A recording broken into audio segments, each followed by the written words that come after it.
pretenden culpabilizar absolutamente a nada ni a nadie. Es decir, las circunstancias han sido las que son, siguen siendo las que son en este momento, y 7 meses después del inicio de esta crisis aguda, seguimos sin cambiar nada a pesar de todas las enseñanzas que ya tenemos. Por lo tanto, insisto que lo nuestro es una constatación de la realidad que hemos tenido y lo que nos gustaría que cambiara. Pero, insisto, los canales estaban abiertos, pero por diferentes circunstancias, insisto, que no son responsabilidad ni intentos de culpabilizar a nadie, no se han utilizado. Y la respuesta a la tercera pregunta, disculpen que no la haya traducido al portugués, pero me parecía que ya empastaba muchísimo la diapositiva, son ¿qué podemos aprender de esta situación y qué podemos mejorar? Pues varias cosas, y además son 6 afirmaciones que el Instituto Geográfico de Aragón ha asumido como suyas después de mucho diálogo y de mucho debate con casi todos los miembros del Instituto Panamericano de Geografía e Historia, que al final ha generado esta afirmación, estos documentos. Pensamos que hay que reforzar la capacidad de análisis y de comprensión de los problemas socioterritoriales, atendiendo a la diversidad de los individuos, de las sociedades y sus actividades. Hay que reafirmar la información geográfica como un insumo crítico en el proceso de la toma de decisiones. Quizás este ha sido uno de los problemas. La información geográfica se ha considerado una información que servía para hacer estadísticas, sacar una tabla, dar un dato o hacer un mapa, pero no se ha utilizado realmente para tomar decisiones. Pensamos que hay que contar con los datos cartográficos regionales de calidad, actualizados, armonizados, estandarizados, para que eso permita tomar decisiones. Se han detectado carencias de coordinación efectiva y eficiente dentro de los organismos responsables de generar la información. La conexión entre la información geográfica, la sanitaria, la estadística, los sistemas de emergencia, pues han puesto de manifiesto que no hay unos canales fluidos. Está claro que no hay roles asignados a la generación de datos efímeros, sobre todo los que tienen que ver con la movilidad, los grandes datos de telefonía móvil, de redes sociales, los big data, etcétera. No sabemos muy bien cómo gestionarlos y cómo gestionarlos de una manera urgente. Y es necesario generar indicadores con estándares a nivel regional que permitan el intercambio de datos, la información y posibilitar la toma de decisiones regionales. Creemos y creo que en la conferencia inaugural hoy de la SCIDE se ha vuelto a poner de manifiesto algo que cada vez es más manifiesto. Estamos mejorando la parte de la gestión de la información geográfica, la calidad del dato, las conexiones, en generar esos grandes estándares que nos podamos sumar todos, pero luego hay como una gran brecha, hay una gran profundidad de separación entre la calidad y la gestión de toda esa información y que esa información sea utilizada más allá de mostrar un dato cartográfico, un dato estadístico. Es decir, que eso se traslade a la mesa de quien toma decisiones. Esto es un poco nuestra experiencia, que en algunos casos pueden ser mis sensaciones, pero la verdad es que hemos compartido muchas videoconferencias con compañeros de otras comunidades autónomas y sobre todo con muchos países del continente americano, y la verdad es que hay una sensación de que en todos compartíamos los mismos problemas. Dicho esto, y yo he cumplido con la respuesta a las 3 preguntas que se nos planteaba, luego se me puede interrogar más sobre ello, quiero reflexionar con algunas cuestiones que creo que también están contestando a las preguntas que se nos planteaban, ¿no? Y por eso planteo un par de transparencias en ese sentido. ¿Qué es lo que nosotros ofrecíamos el 14 de marzo cuando se declara el estado de alarma en el Estado español? 2 días después, ¿qué estábamos ofreciendo nosotros al Gobierno y a la salud pública? Les ofrecíamos el uso de la infraestructura de datos espaciales y de toda la base de datos corporativa. Estaba a disposición de la salud pública y del Gobierno. Ofrecíamos la colaboración con otras entidades que no están estrictamente dentro de nuestra organización, como eran grupos especializados en la gestión de información geográfica y salud, como es el grupo GEOT de la Universidad de Zaragoza, el Departamento de Geografía. Ofrecíamos geolocalización por portales de los casos, es decir, que podíamos haber tenido en la primera semana de gestión de la COVID, se podía haber tenido, y de hecho se hizo un proyecto piloto para Zaragoza Capital y la comarca de Monegros en que se podía tener geolocalizada por por portales a todos los casos. Se ofrecía la combinación de esa información con datos de catastro y del padrón, por lo tanto, se podía en ese momento haber sabido cuáles eran las características socioeconómicas, incluso las características de la vivienda de toda la población que estaba siendo afectada y dando como casos positivos, lo que hubiera hecho y hubiera permitido tener una información detallada de si se producía en familias grandes, pequeñas, en casas de 50 metros, de 100, de 75, dónde se movían, etcétera, etcétera, ¿no? Porque también ofrecíamos en ese momento los datos de movilidad vía datos de telefonía móvil y podríamos haber sabido dónde se estaban moviendo los casos positivos a través de su teléfono móvil. Además, ofrecíamos la generación de cartografías por ámbitos, por temas temporales, localización de vulnerabilidad, de población mayor de 65 años, dónde estaban, cómo eran sus viviendas, modelos, simulaciones. Y por último, lo que planteábamos, y es lo que más nos duele de toda esta situación, es que éramos capaces de generar cuadros de mando para la toma de decisiones. Es decir, que toda esta información no fuera una foto fija, ni siquiera un modelo de evolución, sino que era información que día a día se podía estar actualizando y que permitiera trazar itinerarios de toma de decisiones en la salud pública y también en el planteamiento de salida de la crisis socioeconómica en la que nos encontramos. ¿Qué es lo que pedíamos para hacer todo esto? Pues los datos de los casos asociados a la tarjeta sanitaria, por supuesto de forma anónima, pero que fueran fiables y con información diaria. Los datos de movilidad vía teléfono móvil, que sí que se consiguieron para algunos días, y que las cartografías y los resultados al final sirvieran para la gestión y la toma de decisiones. Esto es lo que nosotros pedíamos en diversas reuniones con nuestros compañeros de salud pública y que estaban gestionando esta emergencia. ¿Qué es lo que acabamos haciendo? Y esto es bueno, en fin, lo voy a calificar como lo triste de la situación. ¿Qué es lo que acabamos haciendo?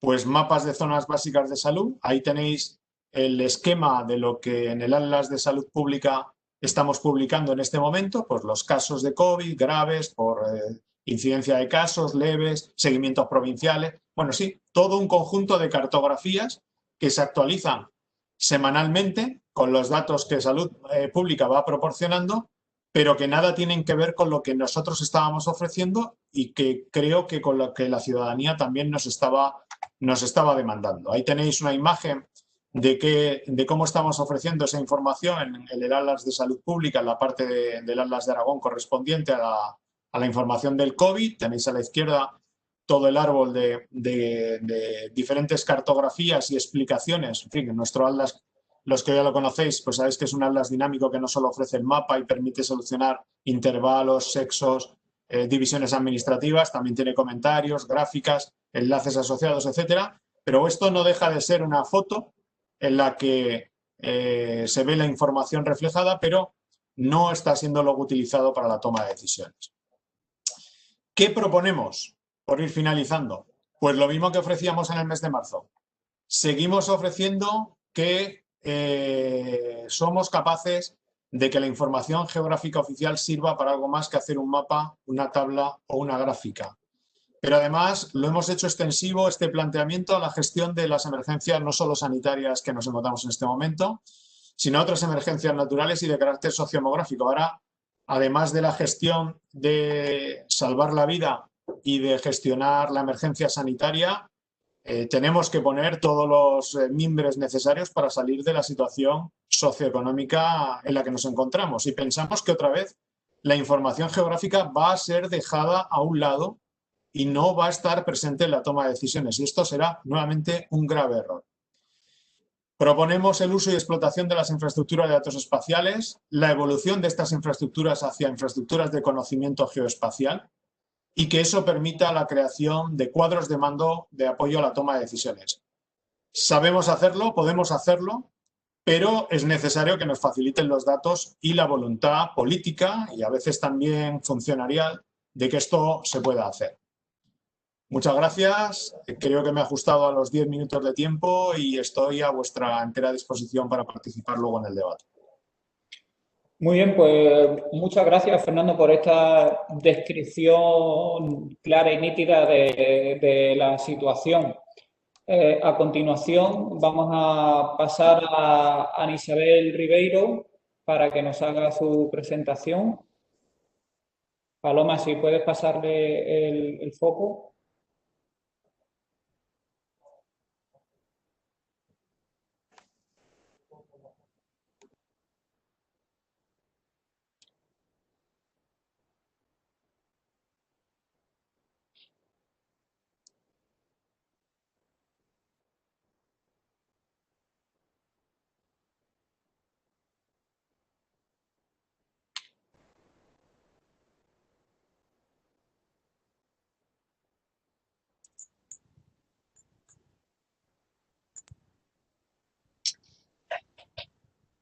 Muito bom dia a todos.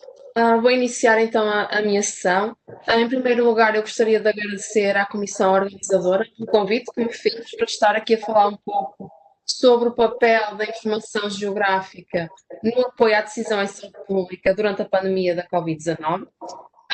Mais exatamente, eu vou-vos falar de alguns trabalhos que foram realizados por mim em conjunto com colegas do Instituto de Saúde Pública e da Task Force que foi montada para debater as questões relacionadas com a Covid-19 e também discutirei alguns desafios que nós e a comunidade científica têm enfrentado quando quer tirar o maior partido da informação geográfica disponível.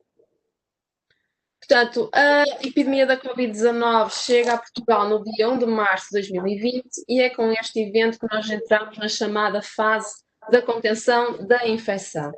Nesta fase da contenção da infecção, a doença ainda não é transmitida na comunidade, ou seja, os surtos são causados por casos importados, sendo que é relativamente mais fácil controlar a infecção através de medidas de rastreio e isolamento. Nesta fase, a informação geográfica assume um papel central, pois permite identificar e localizar surtos e mapear no tempo e no espaço o local onde estes surtos ocorrem. E desde o momento zero que a DGS, ou seja, a Direção-Geral de Saúde Portuguesa, em conjunto com investigadores como nós, tem feito este trabalho de mapeamento com base nos dados do Sistema Nacional de Vigilância Epidemiológica, que recolhe informação acerca do local de ocorrência e residência dos casos, permitindo assim demarcar áreas que merecem mais atenção. Foi precisamente com base neste mapeamento da distribuição geográfica dos surdos que se tomaram decisões como estas que vêm aqui no slide, nomeadamente a suspensão das atividades nos concelhos de Felgueiras e Lousada, logo no dia 9 de março de 2020, e mais tarde a implantação do cordão sanitário em torno do município de Ovar. Com o decreto do estado de emergência e com o confinamento da população, a informação geográfica foi particularmente relevante para a monitorização dos níveis de contacto social e de mobilidade da população e para perceber até que ponto o confinamento generalizado da população era uma medida eficaz de controle da infecção. Durante este período, nós lançamos esta iniciativa que pelo menos o público português deverá ou provavelmente conheceu, foram os Diários de uma Pandemia, uma iniciativa SPUP, Inesctec e Público, cujo objetivo, entre outros, era monitorizar o número de contactos de risco da população portuguesa ao nível do município. O que eu vos apresento aqui está somente ao nível da regional, mas esta informação estava disponível também ao nível do município. Além disso, durante este período, nós fizemos uso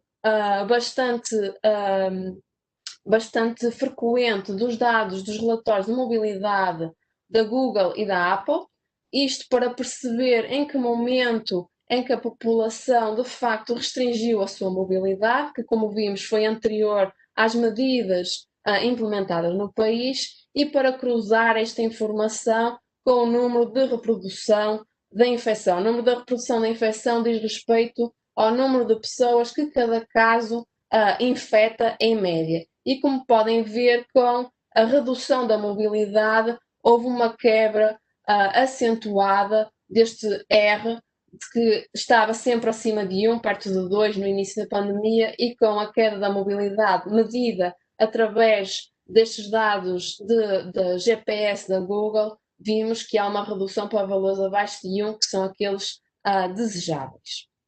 A informação geográfica tem-nos permitido, então, não só esta monitorização da mobilidade e da difusão espaciotemporal da doença, mas também nos tem permitido testar algumas hipóteses no que diz respeito a fatores de risco de infecção.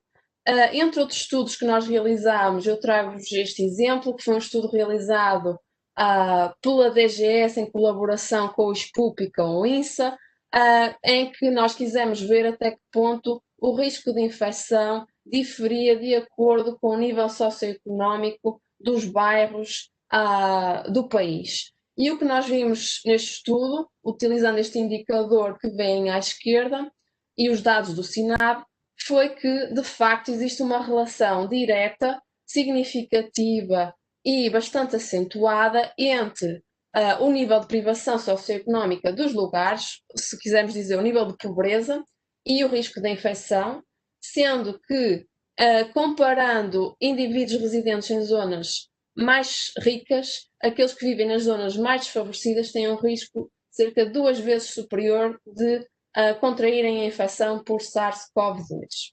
Outro resultado importante deste estudo e que terá certamente impacto ou pretende ter impacto nas políticas de saúde é que este gradiente social no risco de infecção no início da pandemia não existia, mas com o decorrer da mesma veio-se a agravar com o estado de emergência e agora mais recentemente com o gradual desconfinamento da população, o que parece indiciar que estas medidas de confinamento generalizado podem ter como consequência um aumento das desigualdades em saúde, neste caso um aumento das desigualdades na incidência da infecção por SARS-CoV-2. Nesta sessão pediram para falar de alguns desafios associados ao uso de informação geográfica para a decisão em saúde pública. Apesar de nós termos conseguido realizar estes estudos que nós acreditamos têm um impacto nas políticas de saúde pública, existe um conjunto de desafios relacionados com a forma como a informação geográfica é recolhida que nos impedem de ir muito além disto.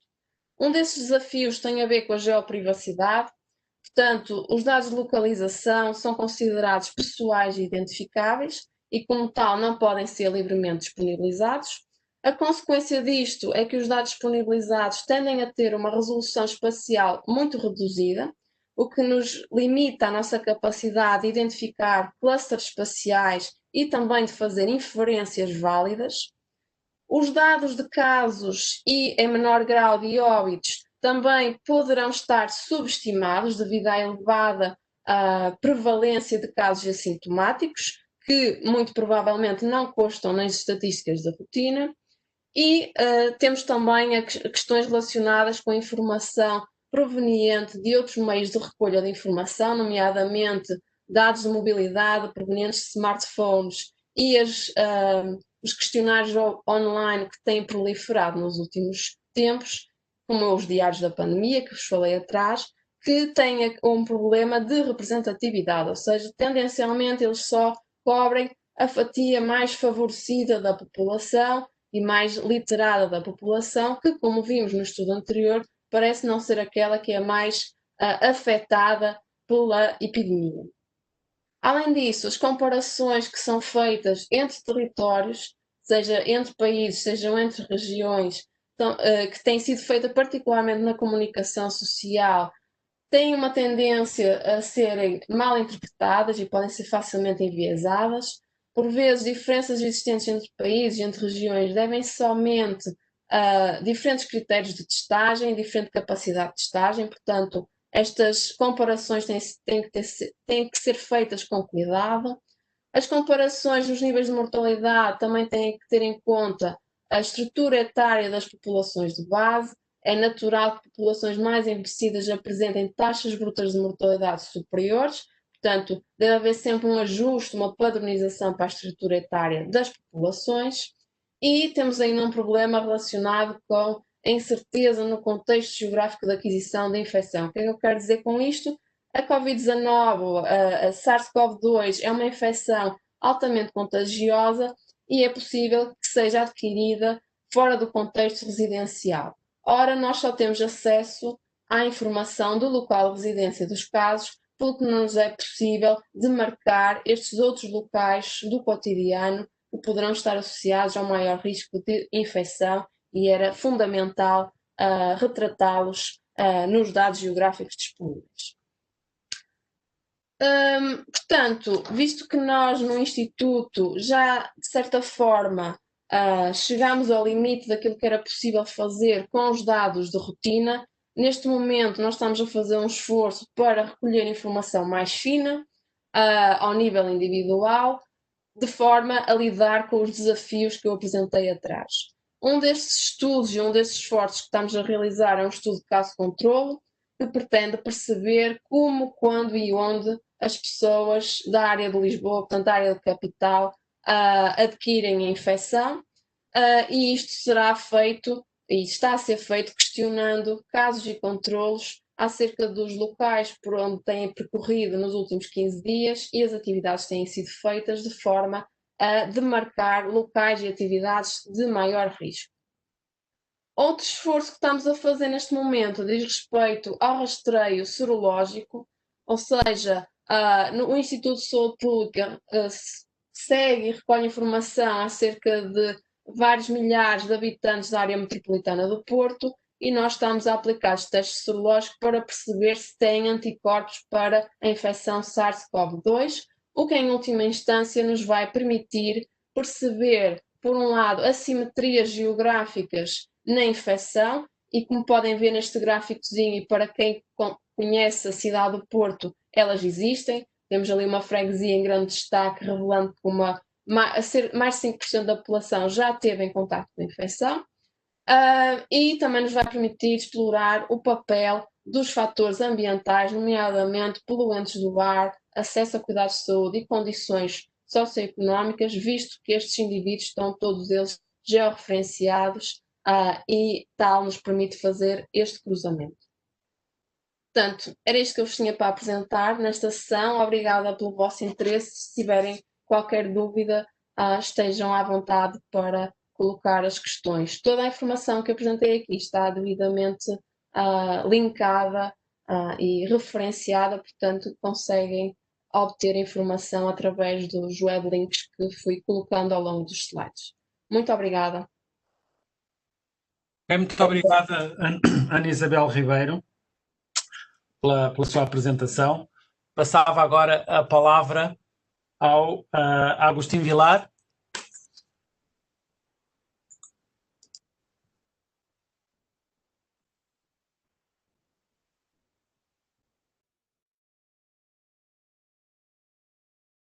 Hola, buenos días, buenas tardes ya. ¿Se me escucha? Sí, Hola. sí, sí, sí. Se me escucha, ¿verdad? Y mi presentación ¿la veis? Sí, sí, está bien. Ahora sí. ¿Vale? Voy a intentar ponerla en grande.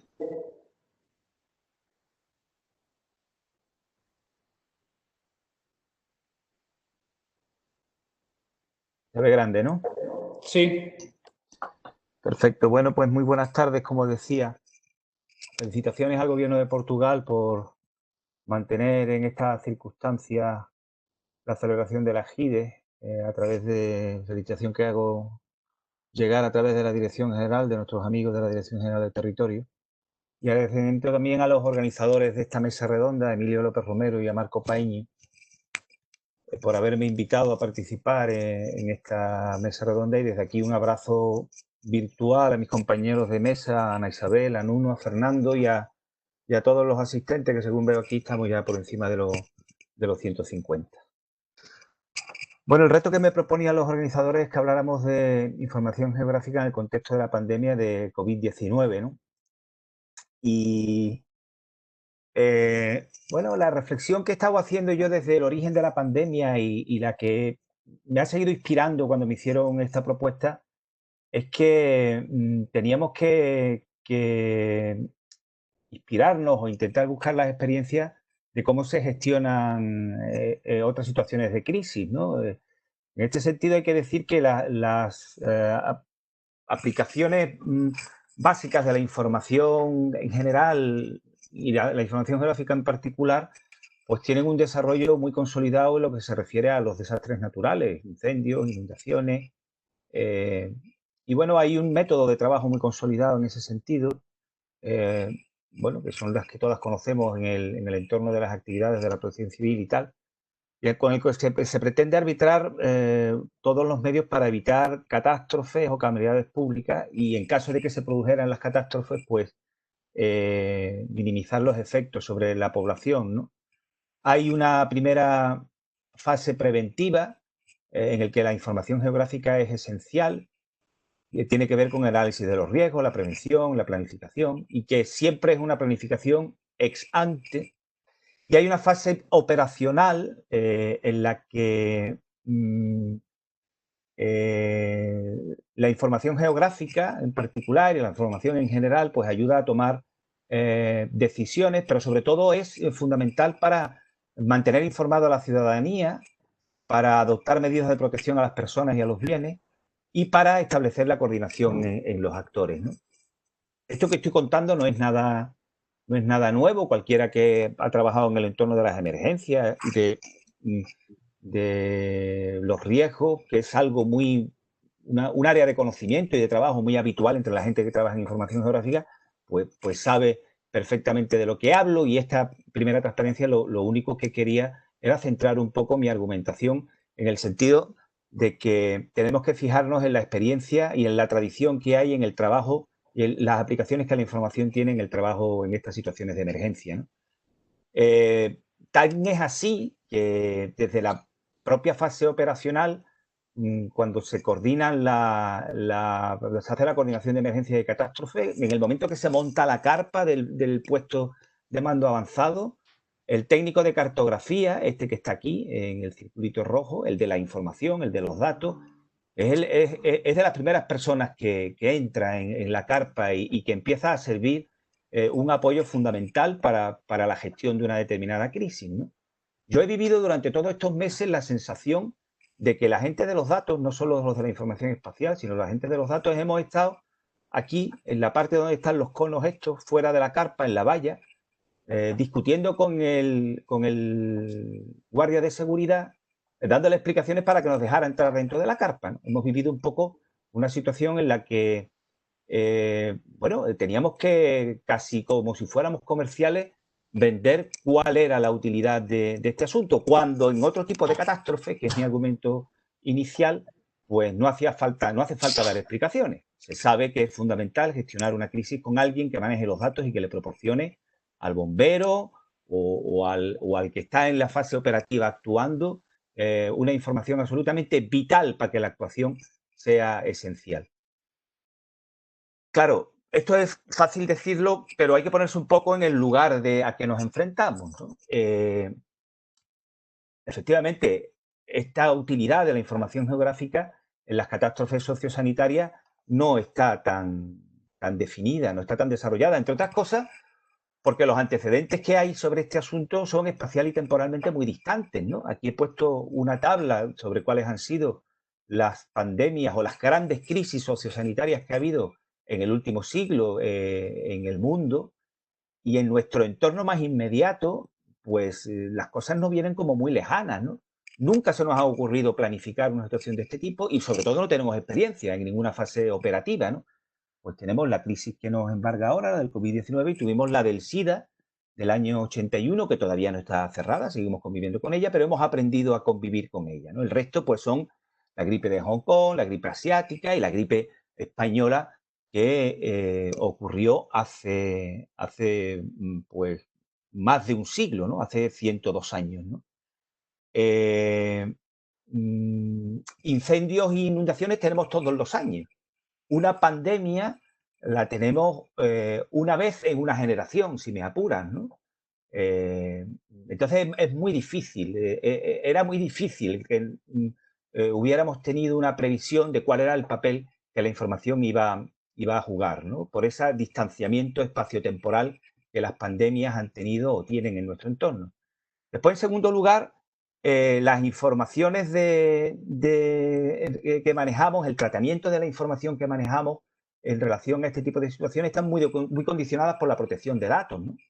Y es algo que desde el primer momento condiciona mucho la forma de actuar, ¿no? No es lo mismo proporcionar grandes volúmenes de información en torno a documentos que manejan coordenadas geográficas que manejar los nombres y apellidos y las direcciones postales de las personas que tienen la enfermedad, sabiendo además que tener una enfermedad, los datos sanitarios son, desde el punto de vista de la protección de datos, datos de carácter sensible, ¿no? Y eso es algo sin duda que también ha condicionado la rapidez o la definición de un modelo de cómo la información tenía que participar en este tipo de crisis. Y después es una situación de emergencia que genera efectos multiplicadores, ¿no? Necesitas información de muy diversa naturaleza, porque no se trata solo de las cuestiones que tienen que ver con la prevención de la pandemia, con las cuestiones asistenciales, sino que tiene implicaciones en la economía, en la demografía, en infinidad de cosas que se te van descontrolando de una manera muy rápida y que necesitas tener un poco ordenada en un espacio de tiempo muy corto, ¿no? Lo que sí hemos experimentado como organismo estadístico y cartográfico es la necesidad de prestar una serie de servicios al conjunto de la comunidad autónoma, a los responsables sanitarios de la comunidad autónoma, que son los que ejercían de mando en nuestra comunidad autónoma, de mando único, si me apuran, a la hora de dirigir y controlar la pandemia. Y bueno, desde el primer momento nosotros hemos asumido el papel de atender una serie de necesidades. El de proporcionar soporte en la recolección y procesamiento diario de la información. Saben ustedes, en el contexto español, pues que había que reportar diariamente al Ministerio de Sanidad una serie de informaciones y nosotros desde el primer momento hemos apoyado ese proceso. Ahora veremos tanto desde el punto de vista tecnológico como incluso con el asesoramiento técnico por parte de personal estadístico, de formación estadística de la casa. Teníamos vocación también de ayudar en lo referente a la reutilización de información, porque es la base de la transparencia, el que los reutilizadores puedan tener acceso de manera interoperable a la información que la propia administración tiene sobre el desarrollo de la pandemia. Y teníamos vocación también de proporcionar herramientas de inteligencia de gobierno con toda la información que podíamos manejar, tanto en sí de la pandemia como la que se pueda tener de todo aquello, de todos los sectores sobre los que la pandemia estaba afectando, el poder proporcionar instrumentos para que pudiera hacerse una buena gestión de la pandemia. Hay que tener en cuenta también el contexto institucional en el que nos movemos, que es un poco diferente al que pueda vivirse, diría yo, y a fuerza de ser que suene un poco exagerado, en la circunstancia de que nosotros somos el único organismo que se dedica a la gestión de datos que integra al organismo cartográfico y al organismo estadístico, ¿no?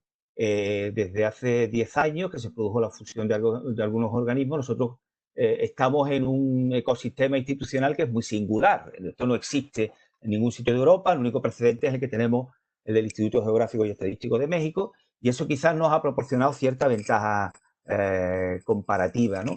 Respecto del papel que como miembros de la comunidad de información geográfica hayamos podido desempeñar. Después formamos parte de un ecosistema o de una arquitectura institucional que está compuesta en primer lugar por lo que llamamos el sistema estadístico cartográfico, que está creado por ley, que integra a todos los órganos que producen información estadística en la comunidad autónoma. Forma una arquitectura institucional en la que perfectamente estamos integrados las distintas producciones sectoriales de estadística.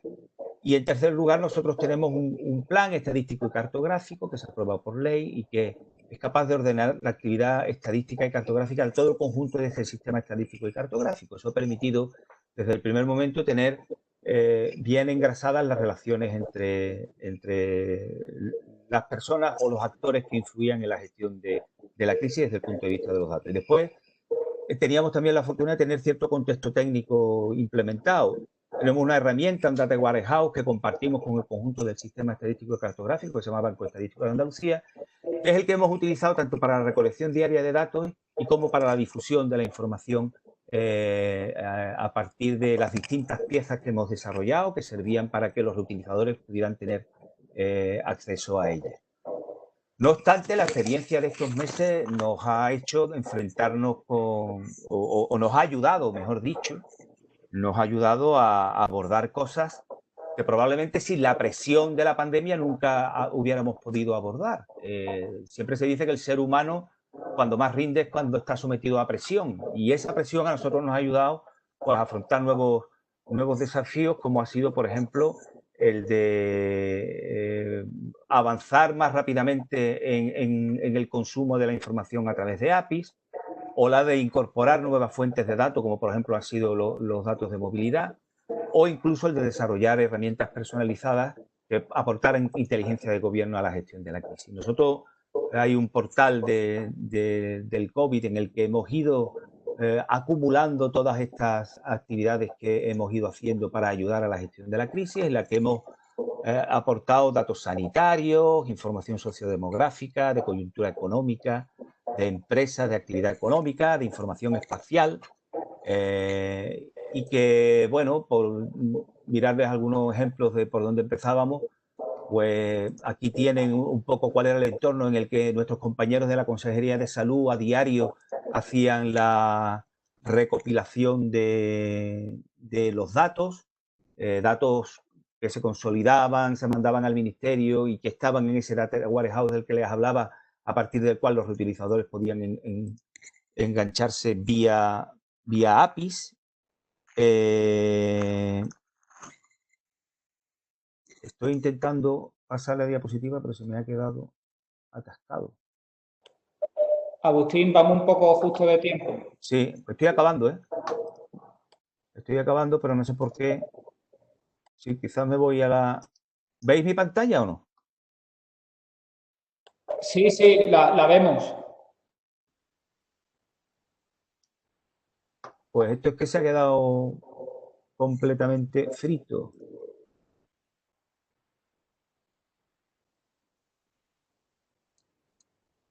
Perdón.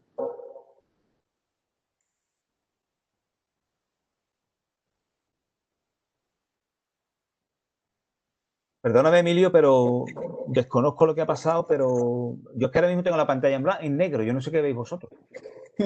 Nosotros vemos lo mismo. Ya, pues perdonadme, pero no sé lo que voy a hacer. Voy a intentar.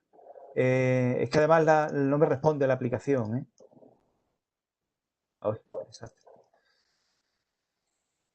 Bueno, pues si nos cuentas el final de a viva voz y luego, si acaso, en el... Bueno, quizás la conclusión final, y después, si acaso, entro un poquito más en detalle. La conclusión final es que la pandemia ha venido a aflorar una serie de disfuncionalidades que el uso de la información tenía en nuestro país, ¿no? No son cosas nuevas las que están pasando sobre los procesos de coordinación, de integración, de reutilización de la información. Son cosas que venían pasando desde hacía tiempo. La pandemia lo único que ha venido a hacer ha sido a agudizar esas contradicciones, ¿no? con las que nos encontrábamos en el uso de esta información. La pandemia nos permite poner encima de la mesa este tipo de disfuncionalidades, y de lo que se trata ahora mismo es que aprovechemos esta oportunidad para, de una vez por todas, superar este tipo de problemas. Hay que decir que precisamente como consecuencia de la pandemia vamos a disponer de un montón de dinero para poder resolver algunos de estos conflictos. Yo creo que el principal cuello de botella que tenemos respecto del uso de la información espacial y no espacial tiene que ver con la digitalización de la administración. Creo que hay que aprovechar la oportunidad que los fondos de reconstrucción y resiliencia van a proporcionar para que entremos definitivamente en el proceso de digitalización de la administración, que va a permitir coordinarnos dentro de la administración, poder integrar la información, las distintas informaciones que hay dispersas entre los distintos organismos gubernamentales, autonómicos y locales, de tal manera que podamos construir infraestructuras integradas de datos espaciales y el que esas infraestructuras integradas de datos espaciales puedan servir al objetivo final de tener herramientas de inteligencia de gobierno que nos permitan superar de forma ágil situaciones como las que hemos vivido. Eso es todo. Muy bien, pues muchas gracias, Agustín, por tus reflexiones. A continuación, el siguiente ponente es Nuno Leite.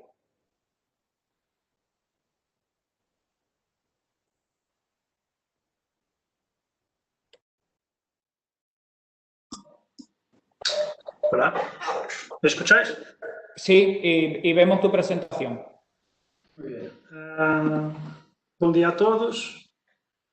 Hola para nuestros hermanos que nos acompañan desde España. Espero que entendáis el portugués. Intentaré hablar despacio. Si al final tenéis alguna pregunta, pues estaré disponible. Antes de mais, eu quero cumprimentar os meus companheiros de painel e agradecer à organização o convite que foi feito à ESRI Portugal. É um grande prazer estar aqui convosco e falar sobre a utilização da informação geográfica no contexto da pandemia.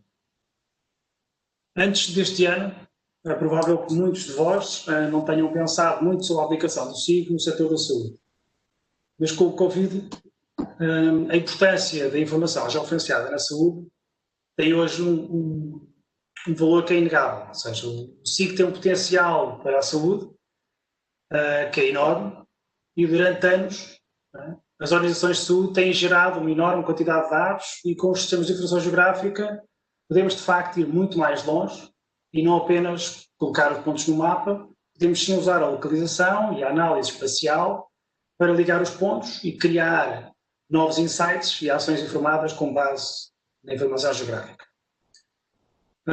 Eu assumo que esta imagem que vocês estão a ver aqui, que é familiar para todos vós, trata-se do dashboard da Universidade de Johns Hopkins. É provavelmente a aplicação geográfica, provavelmente não, eu diria que é, sem dúvida, a aplicação geográfica mais vista na história. Isto funcionou como um despertar de todos para termos consciência da evolução da Covid e do surto, inicialmente na Ásia e depois no resto do mundo. A Universidade escolheu os pontos e continua a fazê-lo até ao dia 2, mas mais importante do que isso é que esta partilha dos pontos e desta informação permitiu a todo o tipo de organizações fazer a ligação destes pontos através de visualizações, de análises, de planeamento de cenários, e isso contribuiu para se poder tomar melhores decisões na resposta à Covid-19. E um pouco por todo o mundo, este exemplo acabou por inspirar. Só para vocês terem uma ideia, eu vou partilhar convosco isto são dados de visualização e pedidos, aliás, são os dados pedidos desta aplicação nos primeiros 3 meses, e nestes picos estávamos a falar de 4 mil milhões e meio de pedidos por dia. Se nós tivermos atenção que a população da Terra são 7,8 mil milhões, dá para termos uma noção daquilo que é a grandeza ou a enormidade deste mundo. E, de facto, isto foi uma coisa jamais vista nos dados. E esta iniciativa, como eu estava a dizer, seguiu e inspirou praticamente todos os outros países. E, portanto, pouco e pouco começaram a surgir outros dashboards, e no caso português também não foi exceção. E, portanto, nós desde cedo que fizemos também, em colaboração sempre com a Direção-Geral da Saúde, informação geográfica para o nosso país. E, portanto, montámos um dashboard que disponibilizámos à DGS, e isso também facilitou muito o trabalho das múltiplas organizações que passaram a disponibilizar esta informação nas suas salas de situação. Passou a ser o produto de informação geográfica também que estava em todo lado. Era um ecrã de fundo das salas de operação, de entidades públicas ou privadas, foi adotado pelos mídias, seja os impressos na edição online, seja as televisões para trazer isto, quer ao telejornal para informar o cidadão, ou para temas de debate em que estes conteúdos acabavam por ser explorados. A adesão da sociedade a isto, como está a dizer, ou seja, foi bastante forte. O dashboard acabou por depois gerar muitos pedidos à ESG Portugal, e portanto, diariamente recebemos pedidos de organizações a pedir mais informação, mais conteúdos, e portanto nós também acabámos por, como este dashboard, estamos aqui a ver a informação autenticada por parte da DGS, e o propósito era já a DGS a divulgar esta informação de forma dinâmica, interativa, que permite uma visualização que os PDFs não permitem, ou seja, o boletim diário na forma do PDF não permite fazer esta análise. Mas, de facto, à medida que começámos a explorar esta informação, as organizações foram pedindo mais informação, mais contexto, como vimos também aqui nas apresentações anteriores, havia necessidade de dar contexto socioeconómico, demográfico, relativamente a esta informação. E foi isso que fizemos, e, portanto, rapidamente também criámos informação adicional e que permitiu relacionar esta informação com outra informação. Portanto, aqui dá outro tipo de interatividade e permite perceber, até com outro nível de desagregação de informação geográfica, como é que a doença se ia propagando e quais é que eram os rácios face à população existente, porque muitas vezes também é notório que uma coisa são dados absolutos, outra coisa são dados relativos em função daquilo que é a população, e depois permitir relacionar esta informação e caracterizar essa informação com base naquilo que é a informação socioeconómica ou indicadores de saúde, população, atividade económica do país, etc. Portanto, isto criou-se, não é, esta informação porque havia de facto uma sede de dados, mas não os dados quaisquer, e isso é importante também deixar claro. Portanto, estamos aqui a falar de informação geográfica e é importante ter presente que a informação geográfica, para tomar decisões, ela tem que ser uma informação fidedigna, fiável, portanto, autenticada. E por isso nós decidimos fazer sempre com informação oficial, portanto, neste caso informação quer da DGS, quer do INE, quer dos diversos ministérios e organizações públicas, para que as entidades que usam esta informação pudessem integrar estes conteúdos nas suas aplicações e, desta forma, trabalharem e tomarem decisões com informação que fosse de facto fidedigna. Partilhámos isto também na forma de serviços, para evitar que outros tivessem que fazer o mesmo que nós e, portanto, não partissem do zero, e, de facto, a adesão da comunidade foi muito significativa. E, portanto, eu acho que é uma história também que merece ser contada, porque há muitos utilizadores de sistemas de informação geográfica que acabaram por utilizar as suas competências e continuam a usar as suas competências e a tecnologia para encontrar soluções para os desafios que nos foram surgindo com a pandemia.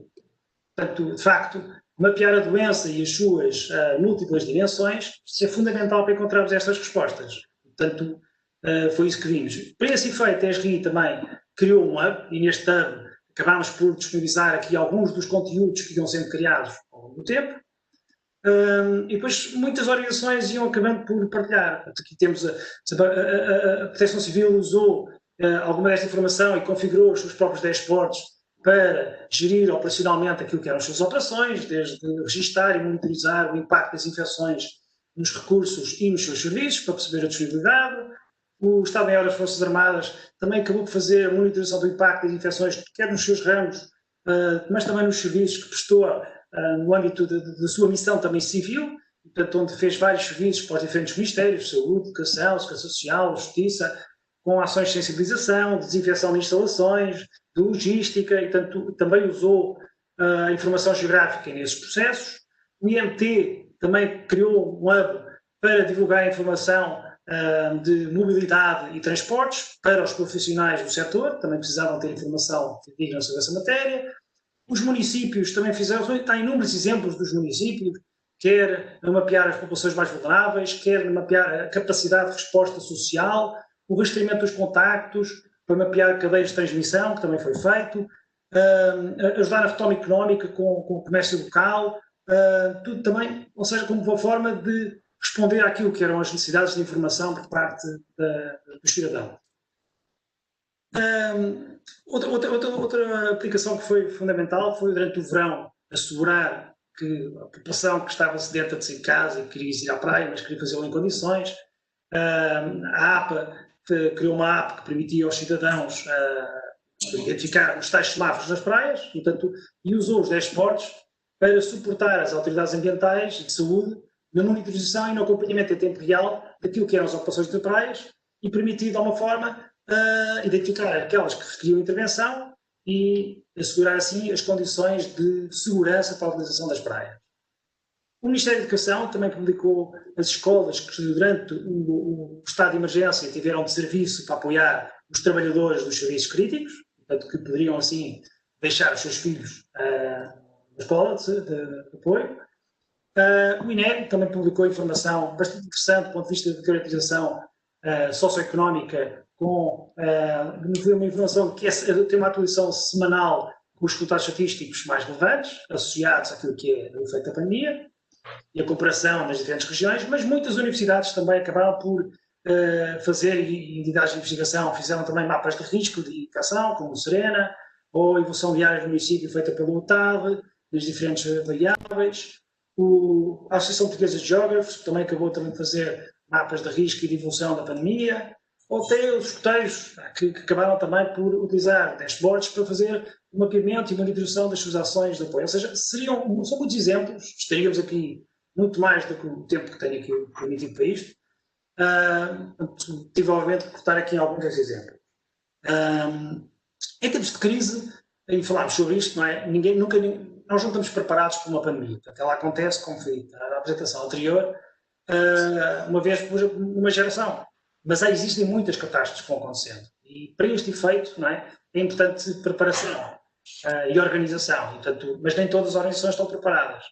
E é para ajudar nestas situações que a ESRI mantém ativo, desde 1994, um programa para ajudar as organizações a responder em situações de catástrofe. Chama-se o ESRI Disaster Response Program, e neste âmbito a ESRI disponibiliza sem custos a sua tecnologia, boas práticas, informação sobre o nosso Atlas e até apoio técnico para as suas organizações.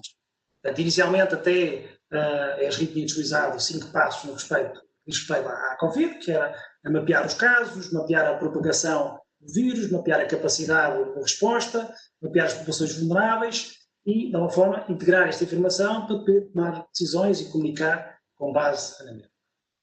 Também disponibilizámos um hub, e, portanto, neste hub existe informação relativamente também a conteúdos e aplicações e modelos que podem ser, de alguma forma, também utilizados para responder à pandemia e encontrar respostas mais rápidas, e soluções que permitam às organizações também responder mais rapidamente aos desafios que vão sendo criados. Portanto, neste caso estamos a falar de soluções disponibilizadas já no âmbito do coronavírus para responder. E vou-vos dar aqui alguns exemplos. Portanto, uma dessas soluções era o Business Continuity Solution. Portanto, que em função da resposta à pandemia, muitas organizações tiveram que alterar os seus processos de um dia para o outro, e portanto com força de trabalho em casa, outras tinham que estar em mobilidade, e era importante, continua a ser importante, assegurar as condições de segurança para esses colaboradores. Nuno, veja o tempo, por favor. Sim, obrigado. Não falta muito, Marco. Portanto, isto permite a estas organizações gerir o processo de registro quer dos serviços, quer dos colaboradores, e o que é que isto impactua naquilo que são as suas organizações. Antes disso, algumas anteciparam essa necessidade, que é o caso das Águas do Norte, e tiveram a capacidade de configurar um sistema exatamente para esse efeito. De lá para cá, muitas outras usaram. Mas é também importante trabalhar com os modelos que nos permitem ter uma modulação e usar o sistema de informação geográfica para fazer modulação da nossa capacidade de resposta. Portanto, a ESRI incorporou dentro daquilo que são as suas ferramentas o KIME Model. O KIME Model é um modelo que foi desenvolvido pela Universidade da Pensilvânia e que permite ajudar os gestores hospitalares e os profissionais de saúde a fazer o planeamento e gestão da capacidade de internamento. Ou seja, ele cruza a disponibilidade de um conjunto de variáveis, desde a capacidade dos hospitais com a curva de infecção, a população vulnerável, o distanciamento social, para estimar a procura de cada unidade hospitalar. E depois, em função dos cenários que são criados, em função dessa previsão, se determinados hospitais entrarem no limite da sua capacidade, então é possível utilizar modelos de alocação para distribuir essa procura ou encontrar novas capacidades de resposta para esses serviços.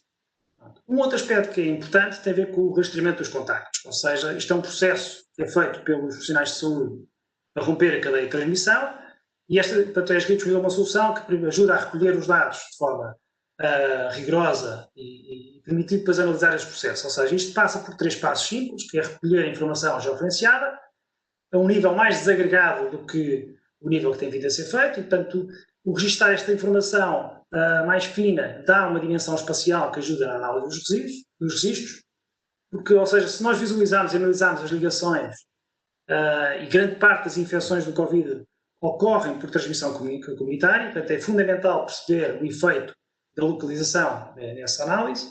E, portanto, as localizações identificadas, uma vez que são colocadas no mapa, permitem uma visão diferenciada. E, portanto, isso permite-nos depois criar mapas de concentração, criar link analysis para ter uma melhor percepção das ligações entre os contactos, e isso permite-nos identificar as ligações críticas na transmissão comunitária. Isto é fundamental para os tais gestão descentralizada, com medidas definidas de forma diferenciada em função da incidência da pandemia, os tais semáforos por localização. Pronto, e isso, no fundo, entra no terceiro patamar, que no fundo quer avaliar e decidir com base na monitorização do progresso da pandemia. Por último, o planeamento da distribuição das vacinas é outro dos processos que vai ser necessário planear. Então é importante identificar de que forma é que isto pode ser feito efetivamente e definir aquilo que são as prioridades. Portanto, é preciso identificar locais que sirvam para armazenar e administrar a vacina, onde é que se encontram as populações com prioridade, expor as lacunas e criar os vários cenários para perceber isso. E o SIC pode claramente ajudar a gerir e monitorizar os sistemas de administração e o inventário e o progresso da vacinação. Portanto, muito sucintamente, ou seja, na verdade, terminava a dizer que é importante isto, ou seja, o distanciamento social que temos vindo a sofrer é uma expressão que é infeliz e que não representa o potencial da nossa sociedade. A pandemia separou-nos e pode-nos separar fisicamente, mas nós já mostramos que temos vontade e temos conhecimento como sociedade, capacidade para nos unirmos. E temos um objetivo comum que nos tem permitido colaborar para retardar a propagação da Covid-19. E se o fizermos, conseguimos sair daqui não só saudáveis, como também mais resilientes. Muito obrigado pelo vosso tempo e pela vossa atenção. Obrigado, Nuno, pela sua apresentação. Eu peço a palavra ao Emílio para começar as suas perguntas. Muchas gracias, Marco. Bueno, por favor, voy a intentar ser rápido y vamos a intentar contestar rápido a ver si nos queda un poco de tiempo para los asistentes. Mi primera pregunta va a ser para Fernando y sería, los datos de compañías privadas, como las de telecomunicaciones, juegan un papel muy importante en estas situaciones. ¿Cómo debería ser la relación entre esas empresas y la administración pública? Bueno, yo soy muy directo en la respuesta.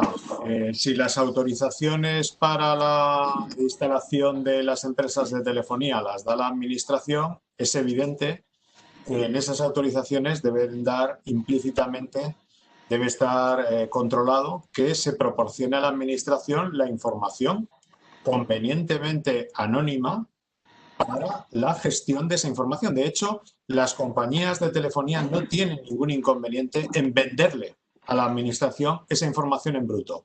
Y si la quieres elaborada, también te la vende. Por lo tanto, no tiene ningún sentido. Es decir, no solo para la gestión de las emergencias.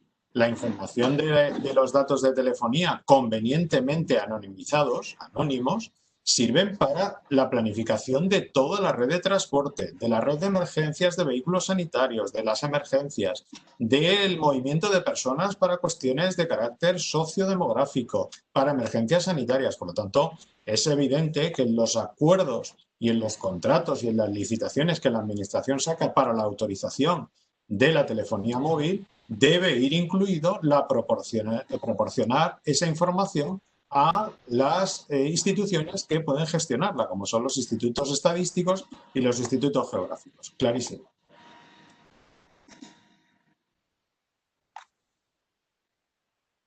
Emilio, tienes el micrófono apagado. Sí, gracias, Fernando. Muchas gracias por esa respuesta clara con la que yo al menos comparto totalmente. Marco, te paso la palabra. Gracias. Tenho aqui uma primeira pergunta para a professora Ana Isabel Ribeiro. Portanto, nestas apresentações já ficou mais que demonstrado que se está a utilizar a informação geográfica. Mas aquilo que eu queria saber, e vou fazer uma pequena alteração à pergunta que eu tinha proposto antes, é nesta informação toda que estamos a utilizar para controlar, para prever, para ver o futuro, qual é o papel da informação geográfica versus o outro tipo de informação que está a ser utilizada? Estamos a usar só informação recolhida com a localização do Covid ou há outro tipo de informação, nomeadamente a que deve estar em infraestruturas de informação geográfica, que também possa ser utilizada? Estão-me a ouvir? Não sei Estamos se... sim. Ok. Perfeitamente. Pronto, tentando responder à pergunta que é bastante abrangente. Portanto, eu acho que, e vou falar um bocadinho da minha experiência como docente de sistemas de informação geográfica para médicos de saúde pública, que acho que é importante neste contexto. O pessoal que está na prática da saúde pública, que é responsável pelo rastreio dos contactos, pela análise dos dados junto da DGS e das unidades locais de saúde pública, tem cada vez mais uma formação que valoriza os sistemas de informação geográfica e a informação geográfica. Dando um exemplo muito concreto, até há bem pouco tempo, o mapeamento das cadeias de transmissão se baseava essencialmente nas relações sociais e não tanto nas relações espaciais entre os indivíduos. E eu sei que eles neste momento têm o cuidado de recolher informação acerca dos locais por onde os contactos vão passando e criá-los, nomeadamente, como eu percebi, com a ajuda de tecnologia da ESRI.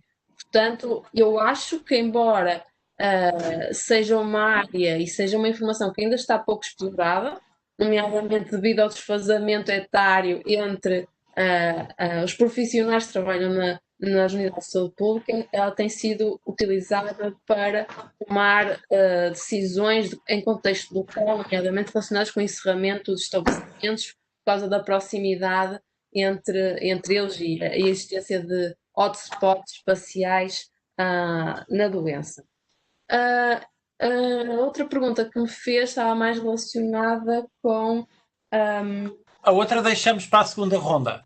Ok, Tá pronto. Não sei se respondi em parte. Respondeu, sim, senhora. Muito obrigado. Emilio. Sí, muy bien. Ahora esta pregunta es para Agustín.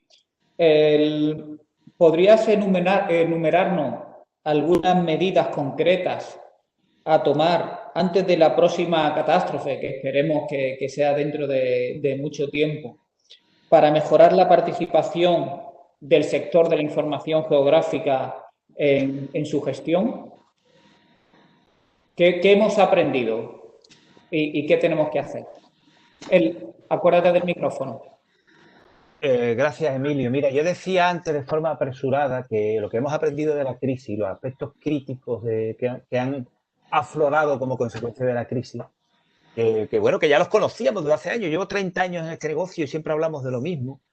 Que tenemos problemas con la gestión de información, con la recolección y procesamiento de la información, que hay problemas de coordinación en el intercambio de administración entre administraciones públicas, eso del lado de la gestión de la información, que tenemos una demanda fuerte de la sociedad e incluso propia de la administración de acceso a los microdatos que no tenemos todavía resueltas, sobre todo en materias como esta, que tenemos sin resolver, sobre todo en el área estadística, en el área de la información geográfica, que tenemos resueltas las cuestiones relacionadas con la interoperabilidad, todavía no somos interoperables, que tenemos que mejorar mucho la capacidad analítica que se puede extraer de nuestros datos, y esto no es un problema de aplicaciones, sino de la capacidad analítica intrínseca que tienen nuestros conjuntos de datos. Y después que tenemos que aprender también de las buenas prácticas en la publicación de información. Estoy sorprendidísimo de que a fecha de hoy, después de 9 meses del desarrollo de la pandemia, los telediarios nos siguen dando datos absolutos, no se utilizan tasas, no se utilizan indicadores. Pues bueno, la observancia de la protección de datos, aquí el día 13 de marzo se le pegó una patada a la protección de datos y en esa línea seguimos. Lo que sí me parece importante, a la luz de estos aspectos críticos que yo he analizado, es que tenemos que hacer, en materia de mejora y gestión y coordinación de la información, en primer lugar hay que hacer una importante labor de coordinación interadministrativa, tomando iniciativas como, por ejemplo, la de construir definitivamente nodos de interoperabilidad entre las administraciones públicas, entre administraciones sectoriales dentro de un mismo nivel administrativo incluso. El que no tengamos que andar intercambiándonos ficheros entre la Seguridad Social y nosotros, entre nosotros y el catastro, entre el catastro y el Instituto Geográfico Nacional, y de verdad vayamos a una interoperabilidad a todos los niveles. Semántica, organizativa. En eso tenemos que trabajar mucho en el próximo lustro y tenemos que resolverlo de una manera decisiva. En segundo lugar, tenemos que mejorar en la transparencia y la disponibilidad de los datos. Después de 20 años de ISPIRE, que ha liderado el proceso de transparencia en el mundo de la información, seguimos encontrando gente en las administraciones que se sigue escondiendo los datos y hay que seguir mejorando en eso. Y finalmente, en el ámbito de la expansión de la capacidad analítica de los datos, hay que construir infraestructuras de datos integradas con fines analíticos, hay que desarrollar programas de gobernanza y de gobierno abierto y hay que desarrollar las capacidades de inteligencia de gobierno que tienen las administraciones. Yo creo que esas son un poco las cuestiones que tenemos que abordar, que ya las sabíamos. Yo creo que no estoy descubriendo la rueda. Las sabíamos desde hace años y lo único que ha hecho la crisis ha sido volver a ponerlas otra vez encima de la mesa y aflorarlas. Muy bien, muchas gracias, Agustín. Marco, te paso la palabra. Gracias. Tenho agora uma pergunta para o engenheiro Nuno Leite e que tem a ver um bocadinho com a eventual sensibilidade do Nuno, que trabalha na indústria, para a questão de se a pandemia, portanto, aquele portal que mostrou da Universidade John Hopkins é de facto um portal extremamente utilizado e passou a ser utilizado também nos meios de comunicação. E a minha pergunta é se a pandemia veio alertar as instituições e a sociedade em geral para os sistemas de informação geográfica. Acha que isto vai ter um impacto positivo nesta indústria? Bem, eu acho que já teve, claramente, e vai continuar a ter. Eu acho que há um antes e um depois da pandemia na utilização dos sistemas de informação geográfica. Pelo menos no que diz respeito a responder aos desafios da saúde. Eu vou citar o José Alberto Carvalho, pivô da TVI, que falou sobre isto na nossa conferência na semana passada. E ele dizia uma coisa muito clara e objetiva, ou seja, o vírus é um elemento presente, mas invisível. E a tecnologia é fundamental para comunicar e visualizar este fenómeno. Esta frase é brutal. Ou seja, o que ele dizia é que, e isto também uma vez mais, continuando a citar, é que a tecnologia AGRI permitiu integrar a informação georreferenciada para dar visibilidade à progressão da doença. Portanto, só a dimensão gráfica e geográfica é que permite passar uma percepção da pandemia. Só assim é que conseguimos perceber as diferentes dimensões, quer a geográfica, quer a etária, quer o sexo, quer os sintomas. E não há outra forma de explicar o que é que está a acontecer, não é? Sem visualizarmos. E, portanto, isso para mim é fundamental. Agora, eu não quero deixar de referir, portanto, foi dito uma coisa muito importante por parte do Agostinho, que uma coisa é visualizar, outra coisa é analisar. E acho que é importante diferenciar aqui as duas, porque é fundamental a nossa capacidade de análise. E é aqui que eu acho que os sistemas de informação geográfica são diferenciadores. Mas para que isto aconteça, é importante as organizações capacitarem-se para terem recursos que sejam curiosos e que queiram, mas que também têm que ter competências ou skills digitais e técnicos também, para poder explorar essa dimensão. Portanto, é importante isso. a tecnologia está cá e a tecnologia permite hoje em dia chegar onde quisermos no domínio da análise. E eu senti, por exemplo, nesta primeira fase das interações que tive com os diferentes organismos, que muitas vezes existe aqui uma resistência porque os dados não estão preparados, ou os dados não existem, ou não há recursos para se fazer essa análise. E, sinceramente, e eu entendo isso, entendo que, de facto, há aqui uma mudança de paradigma, mas qualquer passo, mesmo que seja um passo ou 2 passos, é positivo, porque faz-nos andar à frente. E, portanto, eu diria que ficou por mais evidente que há sede de informação por parte das organizações. A saúde é uma área onde existe pouca informação e pouca visibilidade, e se não for por iniciativa própria das entidades do setor, vai ser por um push da sociedade que vai obrigar que estas organizações se virem mais para fora, comuniquem mais, porque isso é evidente. E uma das razões que nós vimos reclamar muito, por exemplo, é o detalhe da informação. A informação ao nível de uma região de saúde não chega. Não tenho outra palavra, outra expressão para isto. Não chega. É preciso haver informação mais desagregada para que se possa depois fazer o cruzamento de informação. Isso é um passo fundamental. Mas isto também é importante as entidades mentalizarem que também têm que revolucionar os seus processos internos. Eu acho que se deram passos muito concretos ao longo destes meses. Eu gostaria, obviamente, eu sou mais positivo e gostaria de ver mudanças do dia para a noite. Isto não acontece. Mas eu acho que, pouco e pouco, acho que vamos mudar e eu, sinceramente, acredito que vai haver um impacto significativo na adoção da informação geográfica e dos sistemas de informação geográfica daqui para a frente. Ok, muito obrigado, Nuno. Emilio. Sí, bueno, tenemos varias preguntas, pero como queda muy poco tiempo, voy a haceros una, tanto a Fernando como a Agustín, una de las que vienen, hay alguna incluso un poco polémica que me voy a saltar, pero me voy a quedar con la de Gonzalo López, que es bien conocido por todos. Y dice, ¿no creen que con carácter general en este momento no se están ofertando desde las administraciones públicas herramientas realmente útiles, APIs de mapa y de geocodificación, desde la perspectiva del desarrollo informático de aplicaciones y cuadros de mando para su utilización en la gestión y toma rápida de decisiones? Y yo ahí pondría el buen ejemplo de lo que nos han enseñado desde ERRI, ¿no? Que han tenido la capacidad de rápidamente crear con los datos que había muchas herramientas muy intuitivas de publicación de datos sobre el COVID. ¿Cómo lo veis vosotros? Sí, Agustín.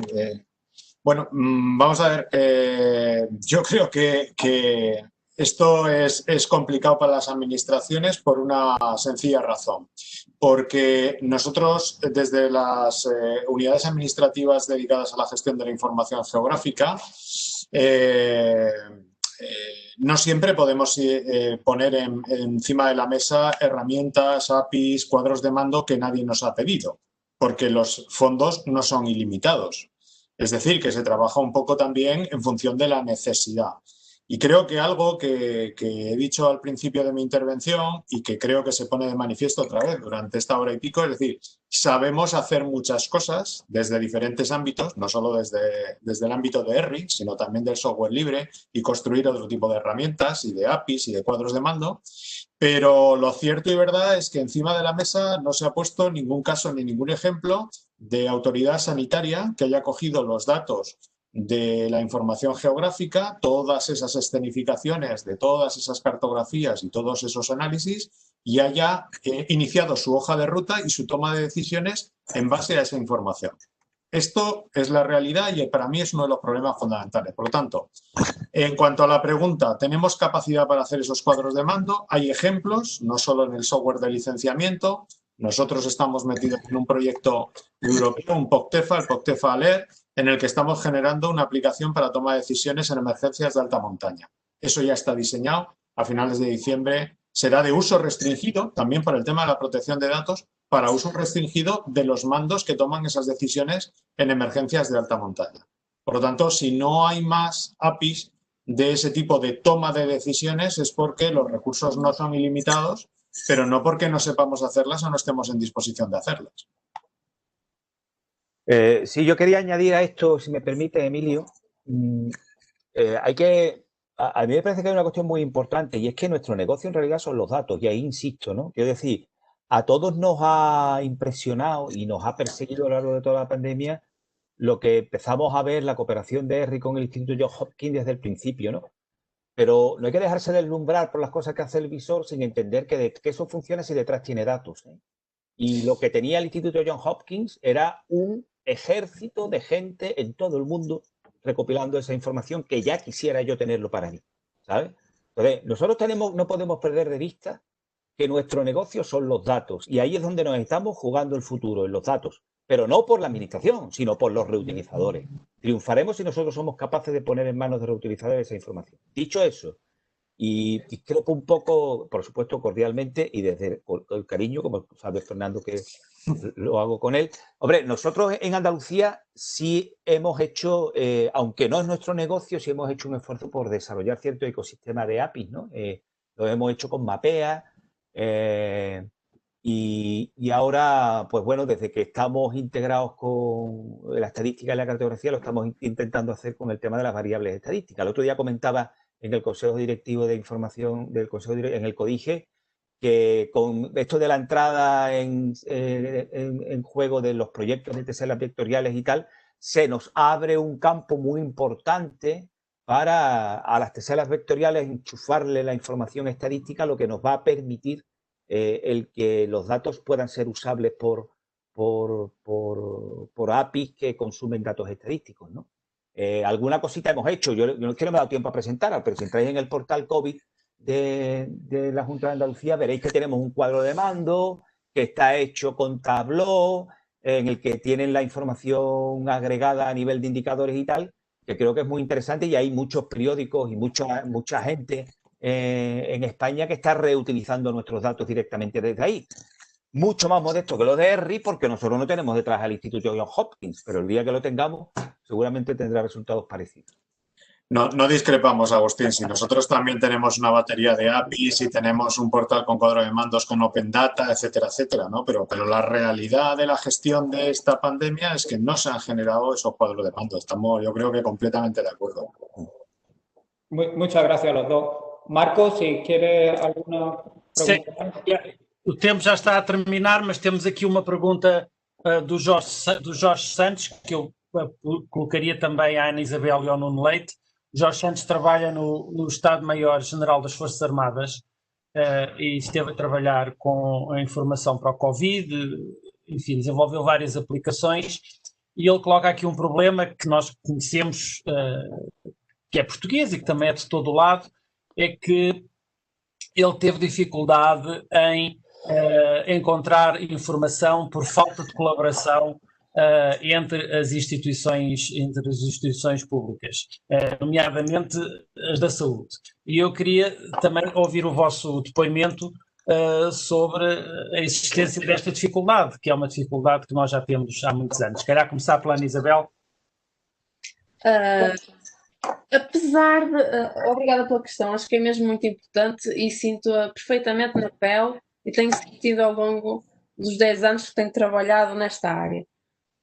Apesar de eu trabalhar no ISPUP, no Instituto de Saúde Pública, e nós termos algumas relações, se calhar mais próximas do que outras organizações, com quem trabalha na saúde pública e quem detém os dados de saúde, até para nós, devido à legislação em vigor, é-nos muito difícil obter informação desagregada que a gente possa depois publicar e divulgar, nomeadamente nestas apresentações e nestas sessões. Inclusivamente, eu mandei um e-mail ao professor Marco Painho para perceber se a apresentação seria gravada e disponibilizada e tive que retirar, inclusivamente, alguns slides que se referiam, por exemplo, ao mapeamento das cadeias de transmissão logo no início da epidemia, porque a informação permitia identificar claramente quem tinha a doença e de que locais é que residia.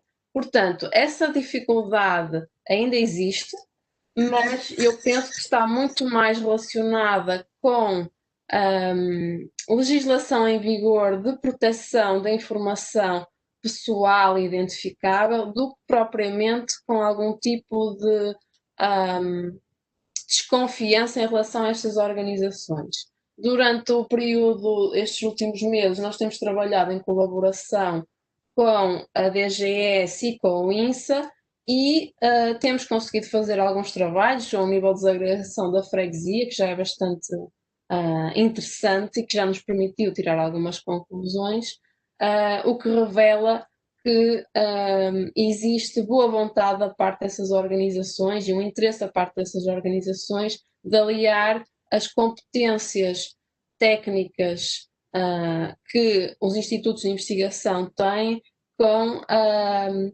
informação mais prática e real-time que eles têm acesso. Mas concordo que para indivíduos que não tenham ligação a nenhuma instituição de saúde pública, o acesso a essa informação possa ser um grande desafio. E acho que é algo que deve ser melhorado, utilizando protocolos de colaboração, deixando preto no branco a relação entre as organizações e, claro, implementando alguns métodos que permitam, de facto, proteger a privacidade das pessoas, que é algo que nós não nos podemos também esquecer. Estamos a lidar com dados clínicos, com informação sensível e com uma doença que, apesar de ser... já não nos podemos dizer que é uma doença rara, é uma informação que pode ter associado a algum tipo de estigma e discriminação e, portanto, esses sistemas de proteção da informação individual têm que estar assegurados. Muito obrigado, Ana Isabel. Nuno, 2 minutos no máximo. Acho que a Isabel disse quase tudo. E de facto, mas temos que. Eu só queria esclarecer duas outras coisas. A primeira tem a ver com, de facto, a academia, ou pelo menos uma parte da academia, conseguiu ter acesso à informação do Covid de forma mais detalhada para poder fazer os seus estudos. Eu acho que isso é um aspecto positivo. Portanto, o resto da sociedade, de facto, tem muita dificuldade em aceder à informação e isso, de alguma forma, limita a exploração do valor que o resto da sociedade pode trazer para encontrarmos respostas e soluções para os desafios da Covid. Por outro lado, as leis, também que foi dito pela Ana Ribeiro, e eu de facto não concordo, e eu acho que as leis estão cá para serem cumpridas. Portanto, se existe uma proteção de dados, é que de facto há dados privados para serem protegidos. Mas aqui eu também gostaria de destacar aquilo que é o propósito da utilização. Porque para determinado tipo de informação há detalhes de foro privado que não são necessárias. E, portanto, se estivermos a falar de uma desagregação espacial, pode-se manter o segredo estatístico, portanto, ou seja, ninguém tem interesse em saber onde é que é o apartamento ou a casa da pessoa, mas pode ser um nível de desagregação mais fino, ao nível de uma subseção estatística, e isso já permite fazer um conjunto de análises detalhadas e encontrar respostas. E por último, eu conheço o Jorge Santos e até gostava que ele tivesse voz aqui, porque o Jorge personifica a resposta a um assunto que eu queria responder ao Agostinho. E vou passar para espanhol só muito rápido e num minuto vou dizer isto. Agostinho, dijiste que John Hopkins tenía un ejército de gente para trabajar los datos. Y te voy a decir que Jorge Santos, que ha puesto la cuestión que Marco nos dije, es de las Fuerzas Armadas. Y es una persona que durante estos 7 meses ha hecho centenas de datos, docenas de aplicaciones para soportar todas las acciones de las Fuerzas Armadas. Una persona.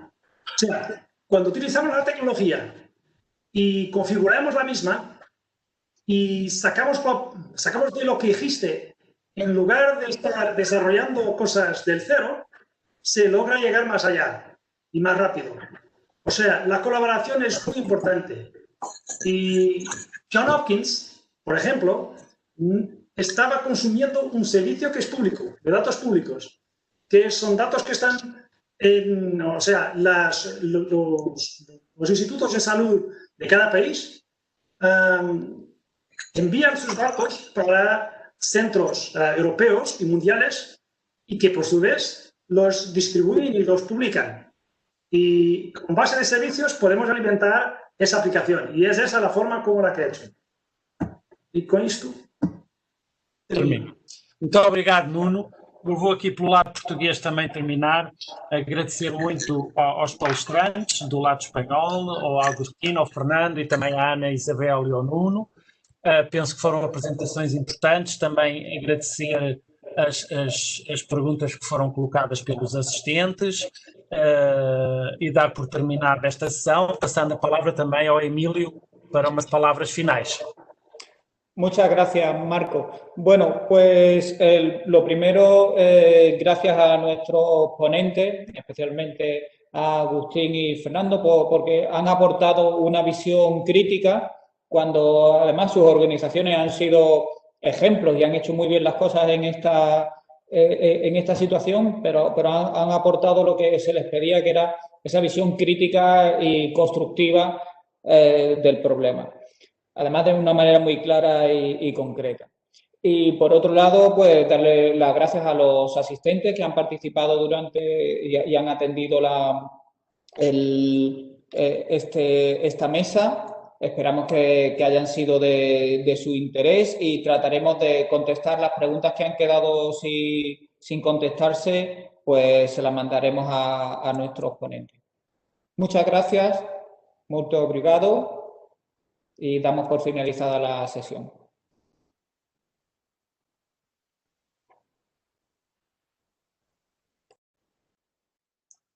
Muchas gracias a todos y me alegro mucho de saludaros. Nos seguimos viendo estos días. Muchas gracias y un saludo para todos. Muchas gracias por la invitación y a los panelistas.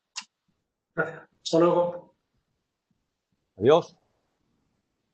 Agustín, ¿entendiste lo que te dije? Perfectamente. Si además, Nuno, que yo me refería al ejército, he cogido el rábano un poquito por las hojas. Lo que quiero decir que detrás de Johns Hopkins hay mucha gente aportando información, que son esos organismos. Sí. A eso me refería, ¿no? Un esfuerzo de coordinación, pero hay gente que está recolectando los datos, que lo importante al final son los datos, ¿no? Y después los datos son fundamentales. Y que lo de la cooperación te lo compro, ¿eh? De hecho, nuestra API, la API de Mapea, que es nuestra API de cartografía y tal, está en los repositorios de software libre de hace 10 años, ¿eh? O sea que ahí tenemos un camino andado, ¿no? ¿Sabes? Que está basado en la cooperación, precisamente. Vale. Bueno, si necesitas algo, pues mis contactos están ahí. Igualmente, Nuno, me alegro de saludarte. Gracias. Placer conoceros. Adiós. Un día a todos. Gracias. Adiós. Gracias.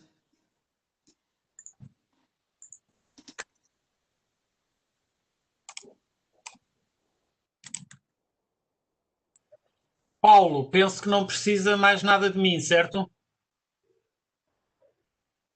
Não, Marco, muito obrigado. Penso que correu muito bem. Muito obrigado por moderar a sessão e acho que foi muito interessante. Acho que ficamos com uma ideia da visão espanhola e da visão portuguesa do assunto. Muito obrigado. Vemos por aí. Muito obrigado. Mucho placer, Emilio. Hasta otra oportunidad. Igualmente, un placer compartir contigo la mesa. Adiós. Adiós. Bueno, Emilio. Paulo, ha ido bien, ¿no? ¿Se ha escuchado? Creo que ha estado muy bien. Y bueno. La verdad es que tendríamos creo que para otra hora más. Sí, el problema de las mesas, las que hicimos presenciales en Portugal era lo mismo. Es que quedaba siempre poco tiempo. O sea, las mesas quizá necesitan de 2 horas, no sé. Quizá. Claro. Paulo, ¿qué tal ha estado la parte portuguesa? Que a mí me cuesta más trabajo de entender. Sí, ha estado bien. Sí, me ha parecido interesante porque nosotros teníamos a alguien de la área pública de salud, ¿no? Que era Ana Isabel, y después teníamos a alguien del RI, de la industria, ¿no? Que nos daba la visión privada de los datos, que nos daba esa visión. Yo creo que ha sido muy interesante. Y con vosotros, con la administración pública de vosotros, yo creo que ha sido todo muy complementar, ¿no? Ha sido interesante. tú como hablas también español, puedes aprovechar todo lo que se dice. Sí, sí, pero tengo que hacer otras cosas, no me puedo quedar aquí una semana asistiendo a todo, ¿no? Bueno, Muy bien, Emilio, venga, pues nos vemos nos vemos. dentro de un rato. Sí, muy bien. Hasta luego. Hasta luego.